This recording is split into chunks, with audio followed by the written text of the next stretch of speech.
Hello everyone, my name is Navneet Kaur and today I am here to provide a brief description on the topic GST. GST stands for Goods and Services Tax, एक smart taxation system. अब इसे smart taxation system क्यों कहा जाता है, तो इसकी brief summary हम इसको करेंगे, लेकिन बहुत ही अच्छे तरीके से। जो ये टॉपिक है ये अकाउंट्स में भी आता है न्यूमेरिकल फॉर्म में, और ये बिजनेस स्टडीज़ में आता है एक थ्योरेटिकल कॉन्सेप्ट। तो हम इसका थ्योरेटिकल कॉन्सेप्ट अच्छे से करेंगे। उससे पहले आपको पता होना चाहिए कि इंडिया में there are 2 type of taxes. एक डायरेक्ट टैक्स होता है और दूसरा इनडायरेक्ट टैक्स। डायरेक्ट टैक्स किसे बोलते हैं? नाम से क्लियर है, जो डायरेक्टली गवर्नमेंट को दिया जाता है, यानी कि जिस पर्सन के ऊपर वो टैक्स लागू हो रहा है वो देगा गवर्नमेंट को डायरेक्टली। इसका सबसे अच्छा एग्जांपल है इनकम टैक्स। जो पर्सन एनुअली देता है, जितना भी उसके ऊपर परसेंटेज लगता है टैक्स का, वो डायरेक्टली किसको देगा? गवर्नमेंट को देगा। इसके अलावा कॉरपोरेशन टैक्स है, प्रॉपर्टी टैक्स है, इनहेरिटेंस टैक्स है, गिफ्ट टैक्स है, वेल्थ टैक्स है। सेकेंड आता है इनडायरेक्ट टैक्स। इनडायरेक्ट टैक्स यानी कि जो इनडायरेक्टली दिया जाता है गवर्नमेंट को, जाएगा तो गवर्नमेंट के पास ही, लेकिन इनडायरेक्ट वे में। कैसे? जैसे कि अगर आप कोई प्रोडक्ट खरीदते हो, उसके अंदर अमाउंट टैक्स का ऑलरेडी इंक्लूडेड होता है। वो अमाउंट हम किसको देंगे? शॉपकीपर को, और जो शॉपकीपर है वो किसको देगा? गवर्नमेंट को। यानी कि पैसा हमारा है, टैक्स हम दे रहे हैं, लेकिन हमारे बिहाफ पे जो शॉपकीपर है वो देता है गवर्नमेंट को। ठीक है। इसके अंदर आते हैं जैसे कस्टम ड्यूटी। बाहर से कोई गुड इंपोर्ट किए हैं तो जो कस्टम ऑफिसर है वो उसके ऊपर ड्यूटी जो इम्पोज की जाती है गवर्नमेंट द्वारा, वो कलेक्ट करता है, बाद में उसको ऐड करके किसको दे दिया जाता है? गवर्नमेंट को दे दिया जाता है। ऐसी एक्साइज ड्यूटी है, सर्विस टैक्स है, सेल्स टैक्स है, वैट, वैल्यू एडिड टैक्स। तो इस टाइप के टैक्सेस को बोलते हैं इनडायरेक्ट टैक्स। तो अब यहाँ पर जीएसटी तो नहीं आया, तो जीएसटी क्या है? ये डायरेक्ट है या इनडायरेक्ट? तो GST is actually the combination of 17 indirect taxes. ऐसे ही कुछ टैक्सेस हैं 17 जिनको मर्ज करके बना दिया गया है जीएसटी। तो अब हम जीएसटी को बहुत ही अच्छे और एकदम क्रिस्टल क्लियर तरीके से समझेंगे। ठीक है। पर उसको समझने से पहले आपको पता होना चाहिए कि जीएसटी से पहले कैसा टैक्स स्ट्रक्चर रहा है इंडिया का। यहाँ पर हम बात कर रहे हैं सिर्फ इनडायरेक्ट टैक्स की। तो पहले क्या होता था कि same he goods and services होते थे, लेकिन उस पर डिफरेंट टैक्स लगता था डिफरेंट स्टेट्स में। जैसे कि अगर आप एक पेन खरीद रहे हो हरियाणा में, उसका अमाउंट अलग होगा अगर वही पेन आप खरीद रहे हो आंध्र प्रदेश में। क्यों? क्योंकि हर स्टेट गवर्नमेंट अपने अपने अकॉर्डिंग उसके ऊपर क्या लगाती है? टैक्स लगाती है। ठीक है। एक तो प्रॉब्लम ये थी। दूसरी प्रॉब्लम क्या है? जब तक गुड्स हमारे पास आते हैं उनको काफ़ी स्टेजेस से होकर आना पड़ता है। जैसे मैन्युफैक्चर के बाद वो होलसेलर के पास जाएगा, दैन रिटेलर के पास जाएगा, और रिटेलर के बाद और भी छोटे छोटे रिटेलर्स के पास जाएगा, देन आएगा कस्टमर के पास। तो अब क्या होगा कि हर स्टेज के ऊपर टैक्स लेवी किया जाएगा।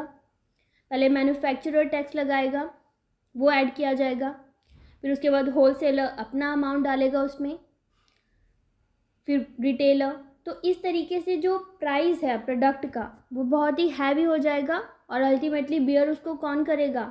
कस्टमर। तो इस तरीके से टैक्स के ऊपर टैक्स लगता जाएगा और जो प्रोडक्ट का प्राइस है बहुत ही हाई हो जाता है। तो यही कुछ शॉर्टकमिंग्स हैं जिनको रिमूव किया गया जीएसटी के थ्रू। अब जीएसटी क्या है?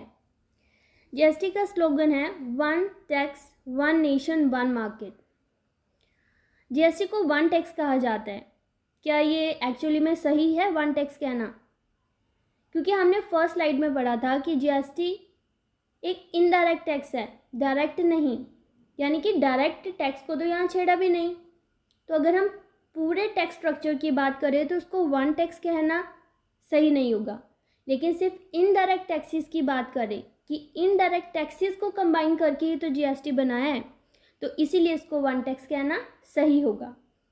तो ये वन टैक्स है, वन नेशन, पूरे के पूरे नेशन यानी कि पूरी की पूरी इंडिया कंट्री के ऊपर ये लागू होगा, इवन जम्मू एंड कश्मीर में भी।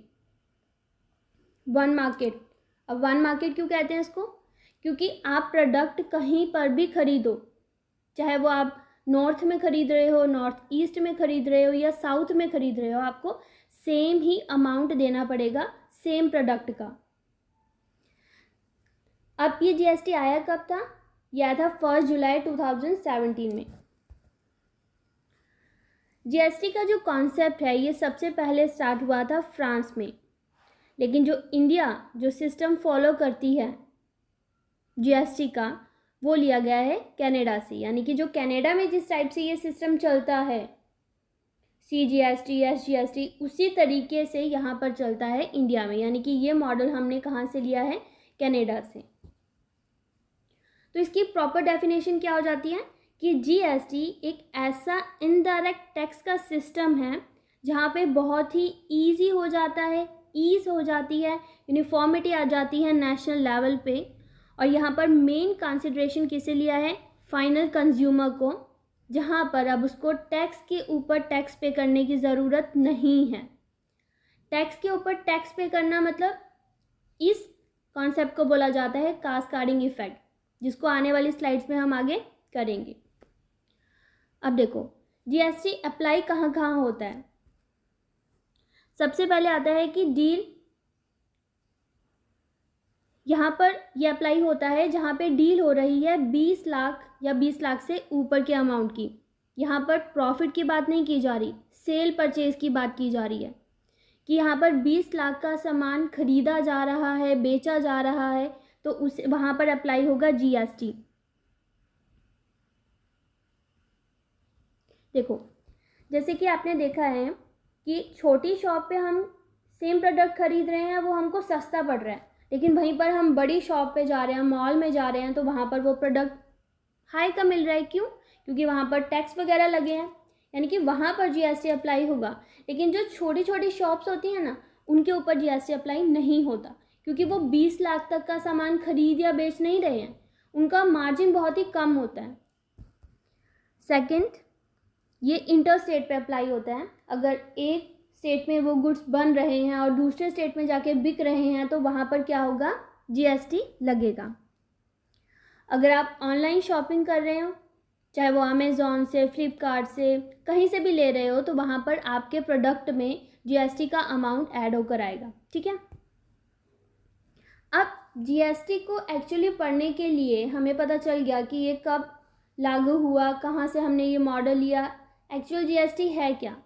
लेकिन जीएसटी को बहुत ही अच्छे से समझने के लिए हमको जीएसटी को खोलना पड़ेगा, उसके अंदर जो भी टर्म्स हैं, कंडीशंस हैं, वो सब हमें पढ़ना होगा। ठीक है, तो चलो पढ़ते हैं। सबसे पहले आता है सप्लाई। देखो पहले क्या होता था? 2 बार टैक्स लगता था। एक बार at the time of production, manufacturing के टाइम पे टैक्स लगेगा। जब प्रोडक्ट बनाया जा रहा है तो रॉ मटेरियल खरीदेंगे, उसके ऊपर भी टैक्स लग कर आएगा। जो भी हम असेंबल करने के लिए कहीं से प्रोडक्ट खरीद रहे हैं, तो वहाँ पर टैक्स का अमाउंट ऐड होता है। तो एक तो ये वाला टैक्स है। दूसरा, जब at the time of the sale, जब सेल किया जाएगा तब तो टैक्स लगेगा ही, और इसको बोलते हैं सबसे भयंकर टैक्स जो जीएसटी से पहले था, वो था वैल्यू एडिड टैक्स। ये वही टैक्स है जो हर स्टेज में टैक्स को लगाया गया और उससे प्रोडक्ट का प्राइस क्या हो गया? बहुत ही हाई हो गया। यही लेकर आता है कास्केडिंग इफेक्ट को, जिसे बोला जाता है टैक्स ऑन टैक्स। लेकिन जीएसटी में क्या है? जीएसटी सिर्फ एक ही बार लागू होगा, वो भी eight the time of the supply only, जिसे कहा जाता है पॉइंट ऑफ टैक्स।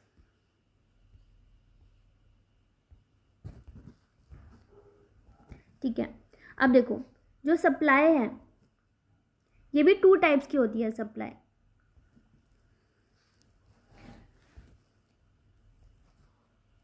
जब मैन्युफैक्चरर सेल करता है प्रोडक्ट सेलर को, तो सेलर अभी उसके लिए क्या है, कस्टमर है, तो इसे बोला जाता है इनवर्ड सप्लाई। और जब सेलर देता है कस्टमर को तो उसे बोलते हैं आउटवर्ड सप्लाई। ये दो कॉन्सेप्ट समझना बहुत ही ज़रूरी है। कब, जब मैन्युफैक्चरर ने सेलर को दिया तो उसे इनवर्ड सप्लाई बोलेंगे, और जब सेलर कस्टमर को देता है तो उसे क्या बोलेंगे, आउटवर्ड सप्लाई। अब इस कॉन्सेप्ट को बहुत ही अच्छे से समझने के लिए यहाँ पर एक एग्जाम्पल है। इस एग्जाम्पल को अच्छे से समझिए तो आपको 50% जीएसटी समझ आ जाएगा। देखो, हम मानते हैं एक शॉपकीपर है, शॉपकीपर ने 100 रुपीज़ का प्रोडक्ट खरीदा मैन्युफैक्चरर से। अब मैन्युफैक्चरर से वो खरीद रहा है तो इसका मतलब क्या हो रहा है, ये इनवर्ड सप्लाई। अब क्योंकि शॉपकीपर मैन्युफैक्चरर के लिए कस्टमर है तो वो 10% का जीएसटी पे करेगा, ठीक है। तो 100 का 10% कितना हुआ, 10, और ये प्रोडक्ट का प्राइस हो गया 110। अब ये शॉपकीपर देगा किसको, कस्टमर को। अब लेकिन कस्टमर को देने से पहले वो अपना प्रॉफिट मार्जिन ऐड करेगा, तो यहाँ पर 50 का प्रॉफिट मार्जिन ऐड किया। पर ध्यान रहे कि जो प्रॉफिट मार्जिन है वो 110 पे नहीं लगेगा, वो 100 पे लगेगा। जो एक्चुअल कॉस्ट है प्रोडक्ट की उस पे लगता है प्रॉफिट मार्जिन, ना कि टैक्स का अमाउंट ऐड करने के बाद, ठीक है। तो ये हो गया 150। अब कस्टमर तो कस्टमर है, वो तो टैक्स पे करेगा ही, तो 10% जीएसटी यहाँ पर पे किया, विच इज़ 150 का 10% इज़ 15। तो अब प्रोडक्ट का प्राइस कितना हो गया, 165। अब यहाँ पर 2 बार टैक्स लगा, तो इसका क्या मतलब हुआ कि जो 10 रुपीज़ शॉपकीपर ने दिए थे टैक्स के रूप में और जो कस्टमर ने दिए हैं 15 के रूप में, तो 15 + 10 इज़ 25। क्या ये गवर्नमेंट के पास जाएगा, नहीं। गवर्नमेंट के पास कितना जाएगा, देखो, net tax payable, output tax में से जो कि कस्टमर ने दिया है और इनपुट टैक्स क्रेडिट जो कि शॉपकीपर ने दिया है उसको माइनस करेंगे 5, ये जाएगा गवर्नमेंट के पास। अब यहाँ पर CGST SGST लिखा हुआ है, ये हैं इसके टाइप्स। सेंट्रल गवर्नमेंट के पास जाता है उसको CGST बोलते हैं, और जो स्टेट गवर्नमेंट के पास जाता है उसे SGST बोलते हैं। ये जो कॉन्सेप्ट है टाइप्स वाला और आगे का फर्दर वो हम नेक्स्ट सेशन में करेंगे। पर एक चीज़ आपको क्लियर कर दूं कि जो गवर्नमेंट के पास टैक्स जाता है ना, वो सिर्फ उतना ही जाता है जो एक्चुअल कस्टमर दे रहा है, ठीक है। 15, सिर्फ गवर्नमेंट के पास 15 रुपीज़ जाएंगे, जिसमें से 10 रुपीज़ शॉपकीपर ने पहले ही पे कर दिए थे जब उसने ख़रीदा था, इसीलिए बाकी के बचे हुए 5 रुपीज़ वो बाद में पे कर रहा है, लेकिन जाएंगे गवर्नमेंट के पास सिर्फ उतने ही। Thank you.